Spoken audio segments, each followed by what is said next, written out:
അസ്സലാമു അലൈക്കും. ഇന്ന് നമുക്ക് കണ്ണപ്പത്തിൻ്റെ റെസിപ്പി നോക്കിയാലോ. അതിനായിട്ട് ആദ്യം ജീരകശാല അരിയെടുത്ത് കഴുകി ഒരു 3-4 മണിക്കൂർ കുതിർക്കാൻ മാറ്റി വെക്കുക കേട്ടോ. അപ്പോഴത്തേക്കും മസാല റെഡിയാക്കി എടുക്കാം. അതിനായിട്ട് ഒരു പാനിലേക്ക് കുറച്ച് വെളിച്ചെണ്ണ ഒഴിച്ച് കട്ട് ചെയ്തെടുത്ത സവാളയും കുറച്ച് ഉപ്പും ജിഞ്ചർ ഗാർലിക് പേസ്റ്റും കൂടെ ചേർത്ത് നന്നായി ഒന്ന് വഴറ്റിയെടുക്കുക.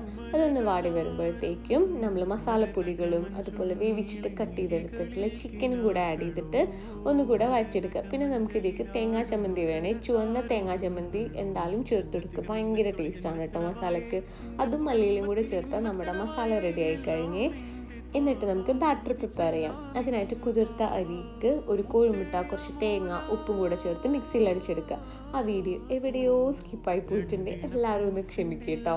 എന്നിട്ട് ആ പ്രിപ്പയർ ചെയ്ത ബാറ്റർ ഇതേപോലെ ഇഡ്ഡലി ചെമ്പിൽ ഒഴിച്ചിട്ട് നമ്മൾ ഇഡ്ഡലി പ്രിപ്പയർ ചെയ്തെടുക്കുന്ന പോലെ ആദ്യം ബാറ്റർ ഒഴിച്ച് കുറച്ച് മസാല ഇട്ട് അങ്ങനെ സ്റ്റീം ചെയ്തെടുക്കുക. ഒരു 10-15 മിനിറ്റ് ഒന്ന് സ്റ്റീം ചെയ്തെടുക്കുക കേട്ടോ. അപ്പോഴത്തേക്കും കണ്ണപ്പം റെഡി ആയി കഴിയേ. അപ്പോൾ എല്ലാവരും ഒന്ന് സിമ്പിളായിട്ടുള്ള ഇഫ്താർ സ്നാക്ക് പ്രിപ്പയർ ചെയ്ത് നോക്കുക.